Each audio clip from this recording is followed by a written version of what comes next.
Winter on the Eastern Front was merciless. For many Pebiatu soldiers, the cold was deadlier than the enemy. Metal turned brittle, hope froze, and survival became a daily battle. A fire was more than comfort. It was the line between life and death.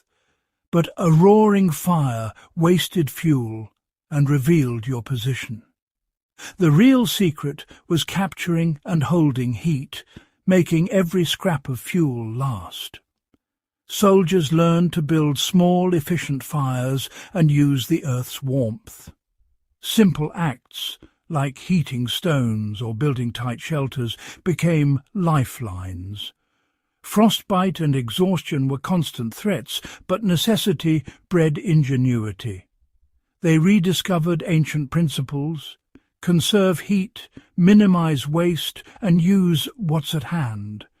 These lessons, forged in brutal winters, are still relevant today.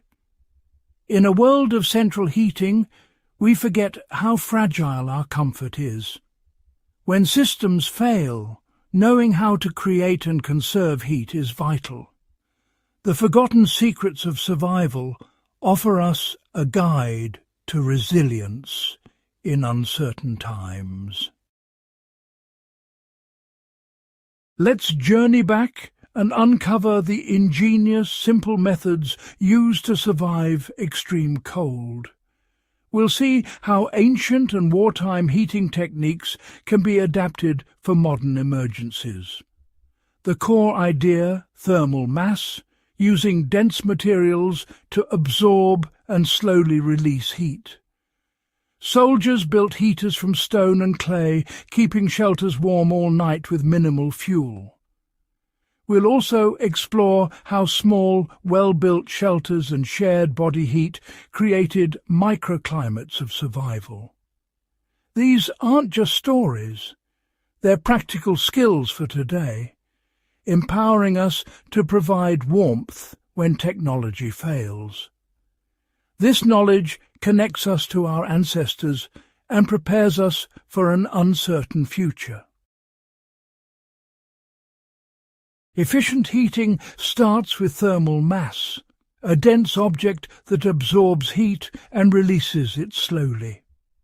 Tree soldiers built Finnish fireplaces and masonry stoves from bricks and mud, burning small hot fires. Hot gases travelled through winding channels, transferring heat into the structure.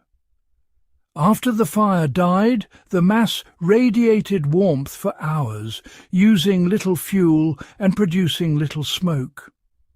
Unlike metal stoves that cool quickly, these heaters provided steady, lasting heat. Modern rocket mass heaters use the same principle. Burn wood efficiently, store heat in a large mass, and release it gradually.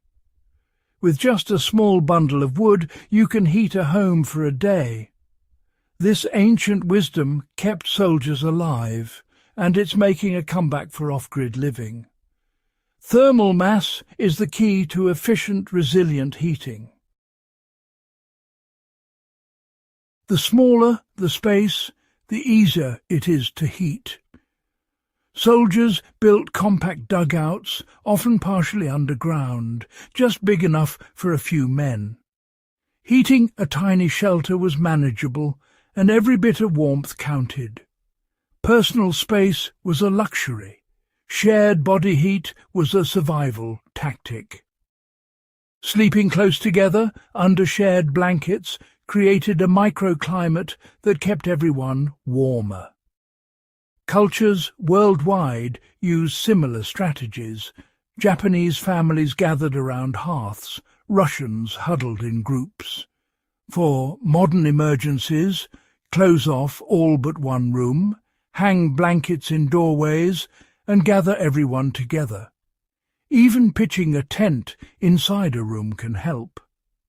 Reducing the space you need to heat and sharing warmth can turn a cold house into a sanctuary. In survival, thinking small and together makes all the difference.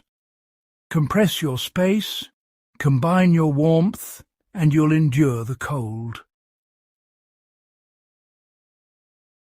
Once you have a small shelter, insulation is your next defence. Would-he soldiers used what nature provided: snow, earth, leaves, pine needles, moss and straw. Snow, full of trapped air, made excellent insulation when piled against dugout walls. Packed earth and organic materials stuffed into gaps slowed heat loss.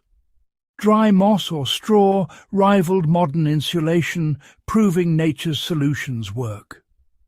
Today, look for materials that trap air, leaves, grasses, even plastic bags filled with debris. Build debris huts or line your shelter with insulating layers. The principle is simple. Trap air to keep warmth in and cold out.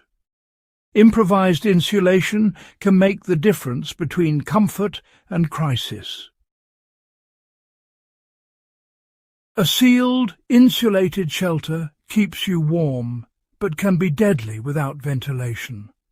Fires consume oxygen and produce carbon monoxide.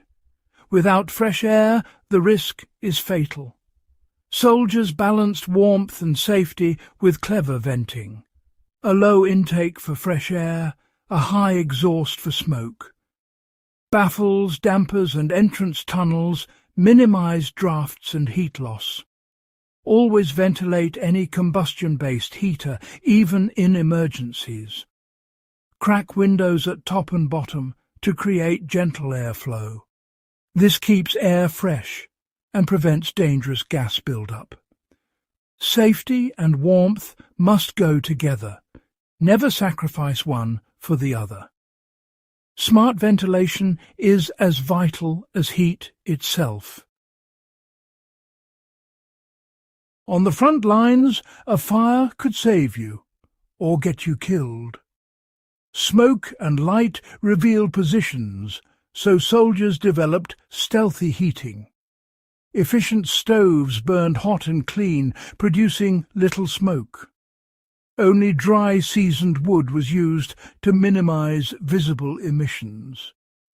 Chimneys ran horizontally underground, cooling smoke before it vented, making it harder to spot. At night, stoves were shielded to block any glow. These tactics have modern uses. Rocket stoves and masonry heaters are discreet and efficient. Use dry fuel and control light and smoke to stay hidden in a crisis. Staying warm without being seen is a strategic advantage. The earth itself is a powerful source of warmth.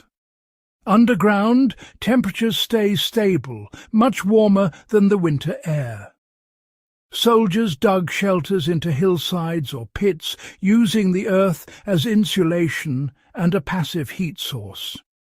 A centrally placed stove radiated heat evenly, warming both people and earthen walls.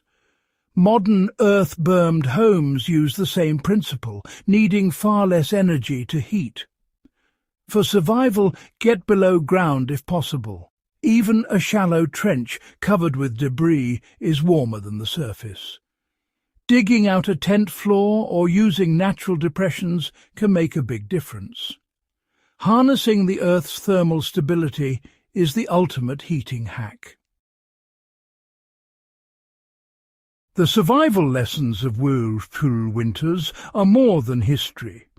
They're a toolkit for today. Small spaces, shared warmth, insulation and smart ventilation can keep you safe when modern comforts fail.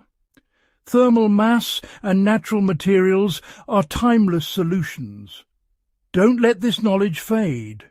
Practice and share it. Think about your own emergency plans. How would you create warmth if the power went out? Share your ideas and learn from others. By remembering and spreading these skills, we honour the past and prepare for whatever the future brings.